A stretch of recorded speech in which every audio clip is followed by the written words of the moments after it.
and welcome to another expert interview. My name is John Golden from SalesPOP Online Sales Magazine and Pipeliner CRM. And today I'm joined by Lisa Magnuson, author, speaker, sales expert. Hi, Lisa, how are you doing today? I'm doing great. Thanks, John. Excellent. What we wanted to talk today about is sales process because for me, it's one of the most important areas and subjects, and it's one that I feel often gets paid lip service by companies, or it's something that people think is a one-off as opposed to a dynamic process. They see like, define your sales process, put it in your CRM, and then maybe 3 years later, we might come back and look at it again, right? Because nobody pays any attention to it anyway. So, Lisa, why is it so important to focus on sales process? Well, I mean, there's so many answers to that question. I think the biggest answer for sales leaders is that it's proven to improve sales results. I mean, if you build your sales process based on best practices and you make it front and center, so the best ones are incorporated right into that CRM. So that the salespeople are constantly seeing, where they are, what at each stage of the funnel, what they should be doing. When have they done all the things to go to the next stage? What sales tools and resources might be available to them? What's the customer going through? All those things. If that's front and center and it's built on best practices, then sales results are going to, increase. Plain and simple. There's lots of statistics that would back that up.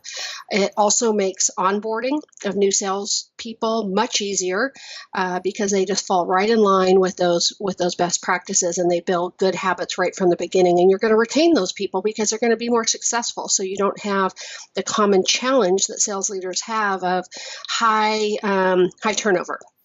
Yeah, so as you say, there's a ton of statistics to back up the point that organizations that have a defined process, so sales stages, and then have defined activities within those sales stages, outperform other organizations. And yet you'll find there's a certain amount of resistance to this in some companies or from some salespeople, because they still kind of argue that, well, it's more of an art than a science. You can't really, my customers are different, right? Yes. So why is it that we still get that when the weight of evidence is so much to the contrary? I think that, salespeople in general, and most sales leaders came, from being salespeople at their core. They resist it. It's the art and the science thing. And so I think there is sort of a natural resistance. And when I do sales process work with my clients, when we're kicking off the process, we talk about what it is and what it isn't. Mm-hmm. And when you talk about what it isn't, and in most cases, the people that I work with, this is true. It's not inflexible. It's right. It's not a set of scripts.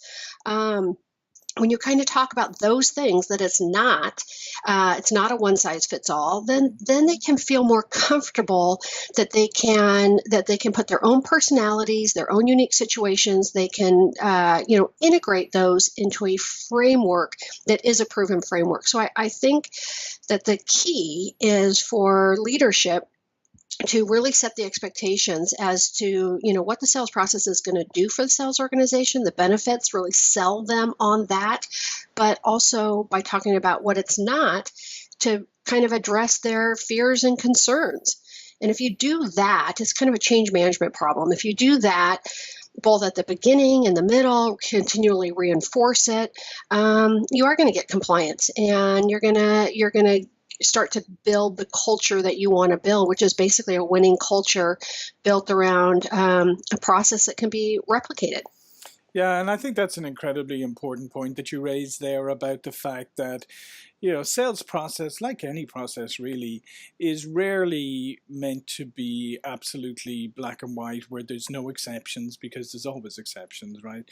And there's always nuances too, right? And so sales cycles are slightly different. However, if you follow the process as closely as you can, you're more likely to have success. But I think that's part of it, is that idea of, oh, you're imposing a sales process on me, right? Whereas I already have my own. So when you do sales process work, how involved are the salespeople themselves? Well, when I do sales process work, I always interview, a representative sampling in the sales organization. And what I tell my clients is I only want to talk to the top performers, because the idea is that we are building a sales process based on best practices. So you Right. can't get that from one person.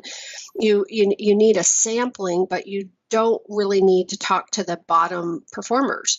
You just talk to the best people. You talk to enough of them to get to a single source of truth, and then you can build the process based on that. And the other thing I was going to say about having the sales process become part of the culture, and it being a change management challenge, is the sales leaders need to also sort of have a sales leadership playbook, so they are coaching to the sales process. In other words, when they sit down with their salespeople, it's not just, okay, let's talk about your forecast. It's either not enough or it's not, diving in. It's like, let's talk about these top prospects. What phase are they at?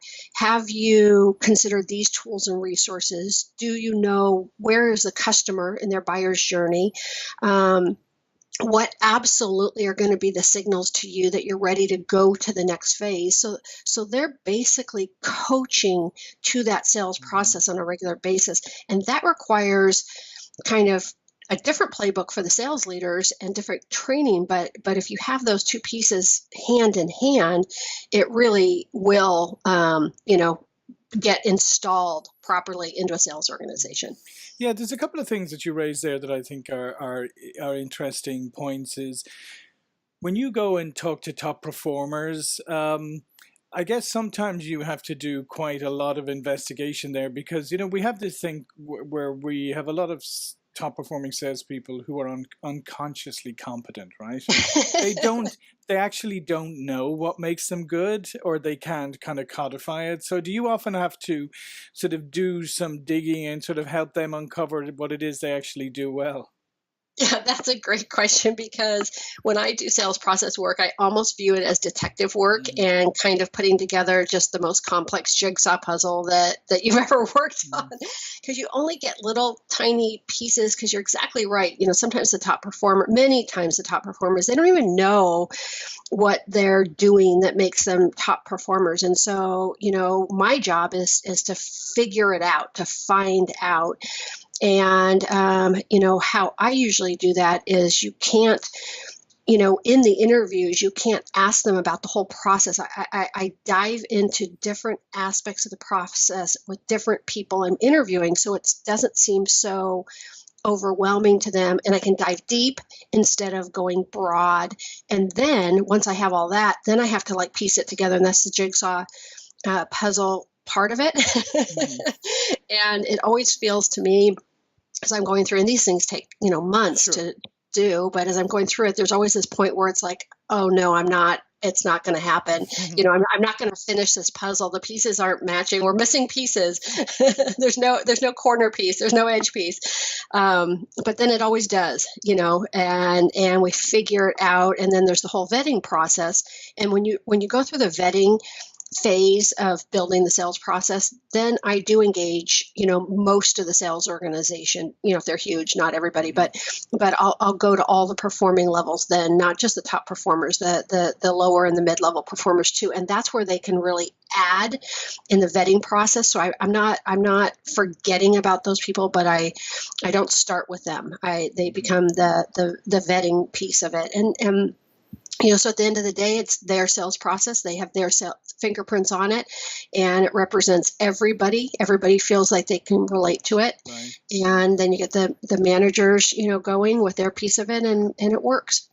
Yeah, another thing that you touched on there that I think is incredibly important is that I've seen a lot in the past. This was something that I did at a company that I used to run many years ago.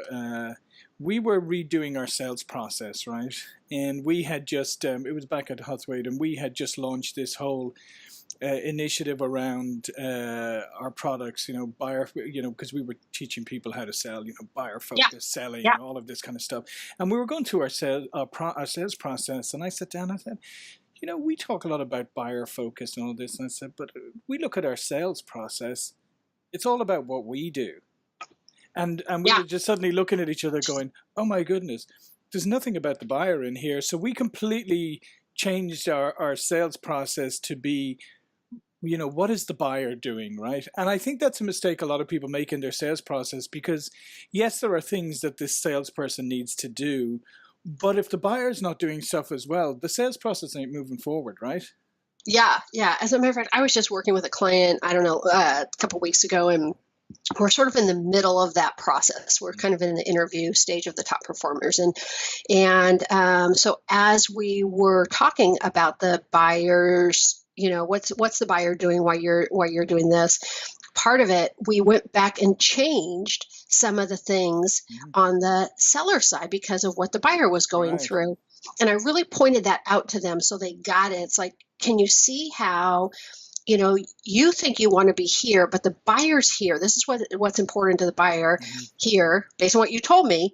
And so we have to change what you're going to be doing here. Otherwise, you're not going to match. You're not going to be in alignment at all. You're not going to be in lockstep with your buyer. And it was like a light bulb for them. They're like, we totally see that. It's they were one stage ahead of where the buyer was. And so just that small thing is such a huge light bulb for people. It really is. And like I said, it happened, I experienced it firsthand, and we all considered ourselves very smart people. You are a smart person, John. I know that. Until we were sitting there going, oh my goodness, we missed out the most important part here. And it changed how we sold after that, because, as you say, it really gets you into alignment about you have to move at the right pace, and you need to be doing things that are in step with what you're looking for the buyer to do. There's another piece then, and I think is another trap that people fall into. So you have to do quite a lot of work, obviously, to define your sales process and the process that you go through. And then people are like, great, it's over. We can put that in our CRM. We have it there, and we don't really have to revisit that again for another couple of years. But that's not the reality, right? No, it's a constant state of revision. As a matter of fact, if anybody, small organization, medium, large, if they haven't touched their sales process for a couple of years and they went back, they would find that it's off. It's off kilter. It needs it needs an update. It needs a refresh. It needs a refinement. And so it's a evergreen process that one of the things that should be in any process is a win-loss retrospective. Right. So, the customer has made a decision in your favor. You go back and you understand why. The customer has not made a decision in your favor. You go back and understand why. And I'm always surprised that so many organizations don't have that process discipline, because I have never been refused. I've done them myself. I've done them as a salesperson. I've done them as a sales leader. I've done them on behalf of my clients. I've encouraged my clients to do them, and they've done them, and they've reported back. I think I've been on every side of that equation, and I can't think of a time when that meeting has ever been refused. Customers, if you present it the right way, they are willing to do that. Win or loss. And there's so much information that comes from that. And that's an example of, you can learn things in that process that should cause you to go back at your sales process, go back and look at your sales process and see what tweaks are needed. It might not be wholesale changes, but there might be small things that you can change that yield a different outcome. Yeah, and I think that's the incredibly important part, is to constantly review it. And I had this I did a breakfast seminar some time back, and was talking about this idea of revisiting your sales process and understanding changing buyer behavior. And somebody in the audience, a couple of people in the audience asked me, but how do we know that our buyer's behavior has changed? And I said, well, it's really easy. You just ask them. And they were like, what do you mean? And I said, okay, you have sold to some customers this year, right?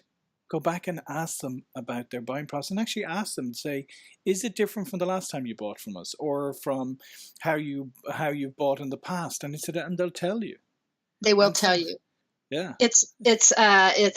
I have a story on my website, a video on my website, and I attended a customers kickoff meeting about, I don't know, 2 or 3 years ago in New Orleans, and that particular customer out of the Bay Area brought one of their customers into their kickoff meeting. So it was a customer that had just made a decision in their favor, not a customer before, but a brand new customer.